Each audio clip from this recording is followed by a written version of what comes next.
Effective immediately, the Department of Homeland Security has announced it will withdraw some personnel from Minnesota.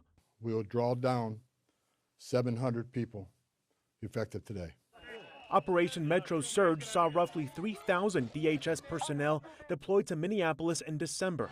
The conduct of some of those agents quickly sparked outrage among residents and led to the fatal shootings of 2 U.S. citizens. Border Czar Tom Homan was deployed to Minneapolis following the killing of Alex Preddy less than 2 weeks ago. My goal with the support of President Trump is to achieve a complete drawdown, but that is largely contingent upon the end of the illegal and threatening activities against ICE. Homan says the administration plans to roll out body-worn cameras nationwide, beginning with a focused deployment in Minneapolis. He added that an internal review revealed inconsistencies in how officers used body cameras. Some officers and agents had them, some didn't. That inconsistency was unacceptable, so we moved immediately to prioritize full body cam deployment in the city.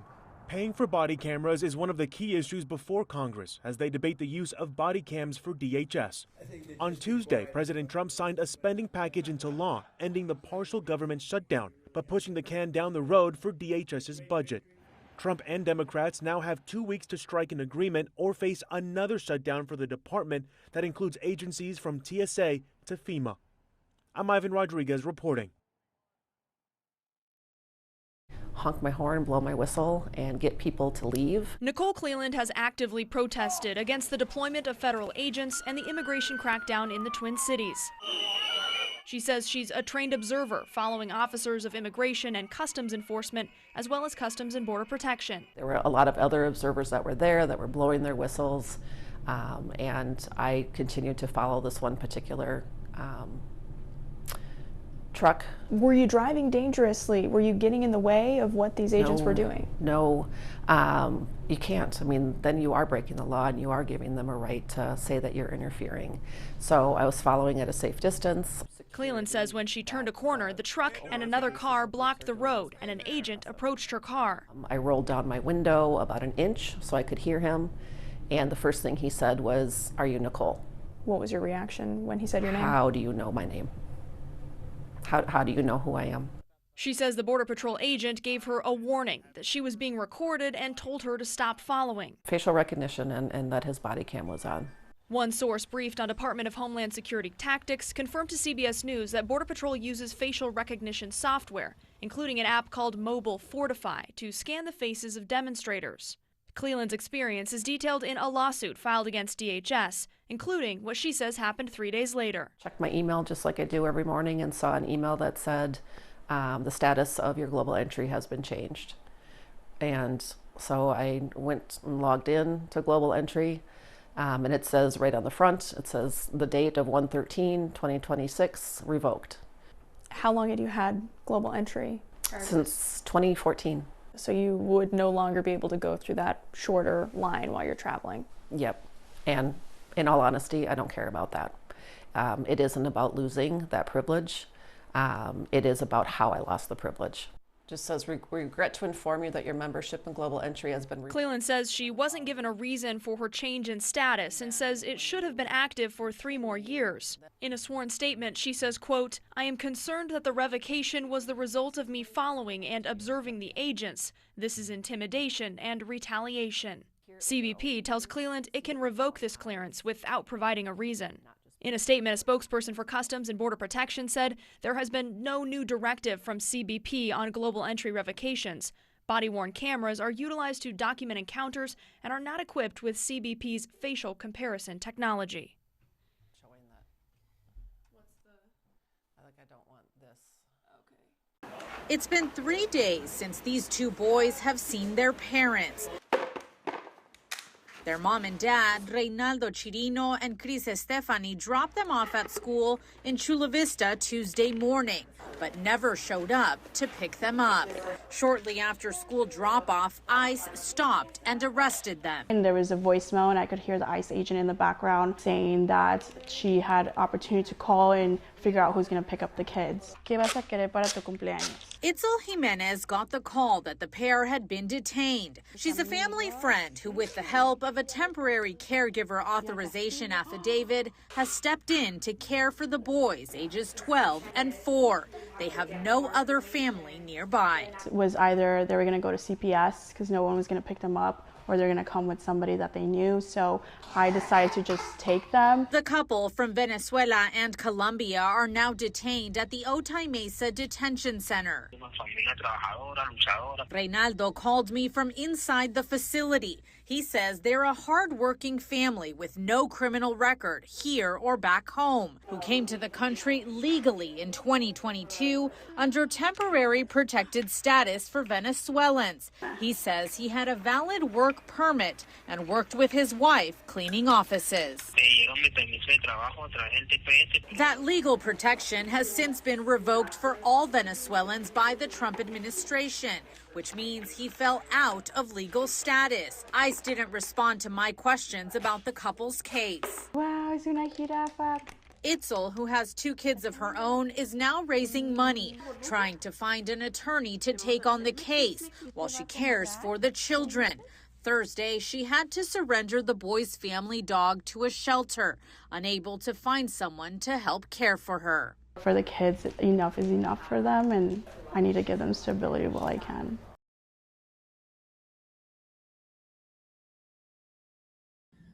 And this is not about ICE doing normal ICE stuff.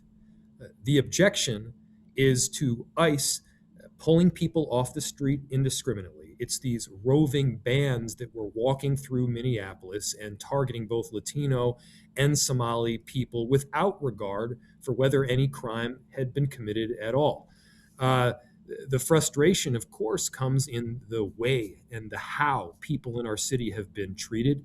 I think you've got tens of thousands of people in Minneapolis that are standing up and speaking out and delivering food to those that would be terrified to go outside and stand and watch it at daycare. And they're doing it for the right reasons. They're doing it because they care about their neighbors. And that is a beautiful Minneapolis sentiment.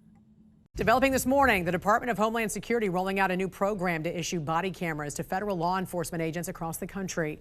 First agents to receive those cameras are in Minneapolis. It wasn't my decision. I would have, I leave it to her. They generally tend to be good for law enforcement because people can't lie about what's happening. So it's generally speaking, I think 80% good for law enforcement. But if she wants to do that, I'm okay with it. So we're doing a good job. If she wants to do the camera thing, that's okay with me. Democratic leaders in sanctuary jurisdictions also coming under pressure to cooperate with federal law enforcement as the administration shifts its strategy on the ground. Some lawmakers say those leaders could face jail time if they do not allow local police to cooperate. Bad Bunny, debí tirar más fotos. An overwhelmed Bad Bunny warmed up for the Super Bowl by accepting 3 Grammys, including Album of the Year. I'm gonna say, eyes out. We don't hate them. We love our people, we love our family, and that's the way to do it, with love. Immigration was also on the minds of Song of the Year winners Billie Eilish and Phineas. No one is illegal on stolen land.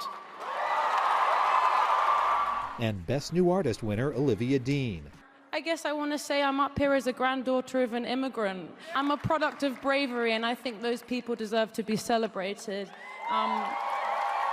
Jelly Roll celebrated Jesus after winning a trio of trophies. Jesus is for everybody. Jesus is not owned by one political party. Jesus is not owned by no music label. Jesus is Jesus, and anybody can have a relationship with him. President of Ukraine next.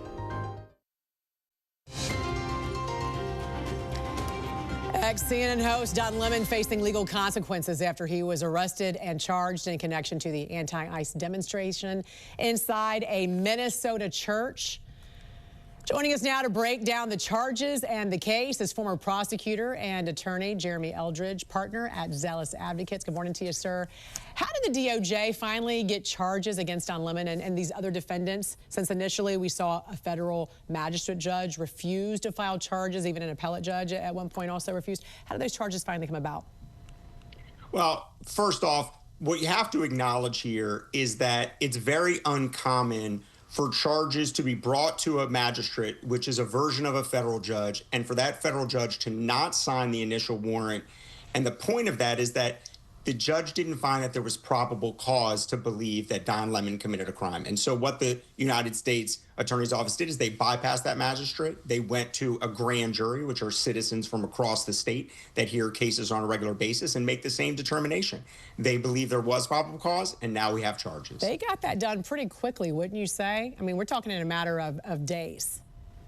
Which, once again, is not unheard of, but it's incredibly uncommon. Obviously, they had an idea the magistrate might deny those charges, and they were trying to go through the regular process first. He has been charged with conspiracy to deprive rights and a violation of the FACE Act. Now, these are not minor charges. Walk us through what these charges actually mean and also what the punishment could be for these charges if he's found guilty. Of course. Both of these charges carry a maximum penalty of 10 years. Now, for the FACE charge, which was originally meant to conduct reproductive clinics, but also delves into protections for First Amendment like religious activities, first-time offenders usually going to get 6 months and a fine. For the other charge, which is the classic charge for somebody that is violating constitutional rights, that charge carries 10 years. However, in that case, you have to have 2 or more individuals because it's a conspiracy and they intend to injure, or to disrupt activity. So different elements, but very similar facts. Lemon says he was covering the protest as an independent journalist. Deputy Attorney General Todd Blanche said he was actively involved with organizing it. Let's listen to what Blanche had to say. Nobody in this country should feel comfortable storming into a church while it's ongoing and disrupting that church service and thinking that we're just going to stand by and let that happen, because there is a statute that does not allow that to happen. It doesn't matter if you happen to be a former CNN journalist. It doesn't matter if you're a rioter. It doesn't matter if you think you're peacefully protesting. You are not allowed to do that. Where is the legal line between journalism and participation or organization or knowledge? Does calling yourself also a journalist automatically shield you from criminal liability? Well, we want journalists to have this shield. That's the constitutional right that exists. Where we draw the line is when you're organizing, when you're part of that mission, not necessarily there to cover it, which means gathering information so that it can be later disseminated to the public. I think it's a little more difficult in this day and age to define what a journalist is, which is why the court is going to have a very difficult time deciding whether these protection extends to freelance journalists, bloggers, right, internet sleuths. Where are we going to draw that line? I mean, everybody can be a journalist these days, right? We have them all the time on X, on Facebook, on Instagram. In fact, sometimes that's some of the best stuff you see is from people who are out and about, who happen to be at the scene, at the place, covering this. So where is that? Can anybody be a journalist? Anybody can be a journalist, but their activities are going to be determinative of whether they're acting in that capacity. So, for instance, if I'm covering a bank robbery and I'm just there covering the bank robbery, I'm a journalist. But at the moment I become a getaway driver, obviously I have some culpability here. So if Don Lemon is actively engaging in what doors to enter through, what doors to exit through, how to handle the protest inside of the building, he's going to have a problem in a courtroom. Very quickly, what if you know about the bank robbery and you say, let me go film it. I'm going to go film it when you're there. Let me know when you go. Does that cross the line? That's exactly what people are saying. Are you an accessory before the fact? Do you have some level of accomplice liability here because you engaged in a planning activity as opposed to just being embedded? That's going to be the seminal question for this court. Exactly. You just happened to be there when it was happening. All right. Former prosecutor and attorney Jeremy Eldridge, partner at WLOS Advocates. Great to have you, sir. Thanks so much for joining us this morning. We appreciate it. New information also out this morning about the case against former CNN host Don Lemon after he was arrested on Friday and charged. Lemon has been charged with violating the FACE Act as well as a conspiracy charge after an anti-ICE demonstration that disrupted a church service in St. Paul, Minnesota. Lemon claims he was covering the protest as a journalist. However, Deputy Attorney General Todd Blanche said Lemon was actively involved with organizing it.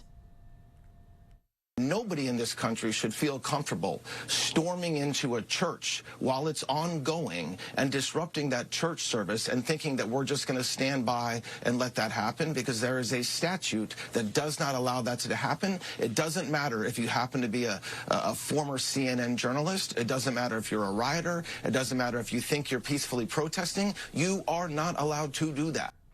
Lemon was arraigned on Friday and is due back in court a week from today.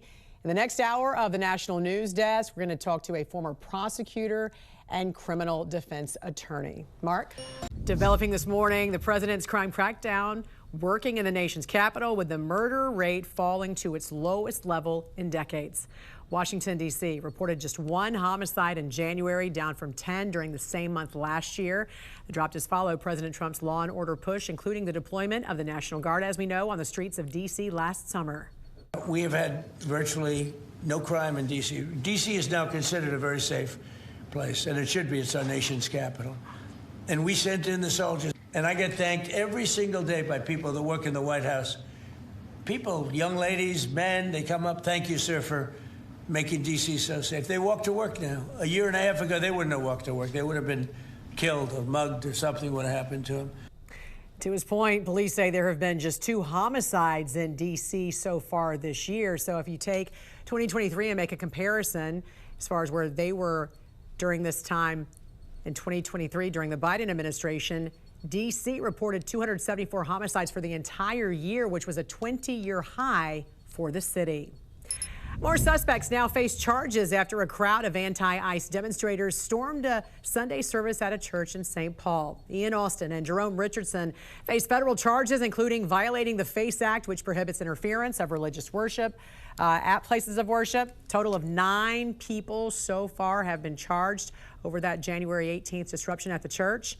Attorney General Pam Bondi posted, "If you riot in a place of worship, we will find you." Former CNN host Don Lemon also facing legal consequences after he was arrested and charged in connection with that demonstration as well. This morning, the Trump administration taking steps to increase transparency in the federal immigration operations underway in Minneapolis. DHS Secretary Kristi Noem said agents will immediately start wearing body cameras. This does come after weeks of violent anti-ICE demonstrations and protests that have interrupted operations there. It wasn't my decision. I would have, I leave it to her. They generally tend to be good for law enforcement because people can't lie about what's happening. So it's, generally speaking, I think 80% good for law enforcement. But if she wants to do that, I'm okay with it. So we're doing a good job. If she wants to do the camera thing, that's okay with me. Minneapolis will be the first city to receive the body cams, and the program will expand nationwide as funding becomes available. And we're seeing a growing push across the state to track down and stop ongoing fraud in Minnesota. State employees will investigate and visit more than 5,800 alleged Medicaid providers to see if they're actually operating and to see if they're actually legitimate. 13 programs have been flagged as high risk for waste, fraud, and abuse after billions of taxpayer dollars have already been stolen.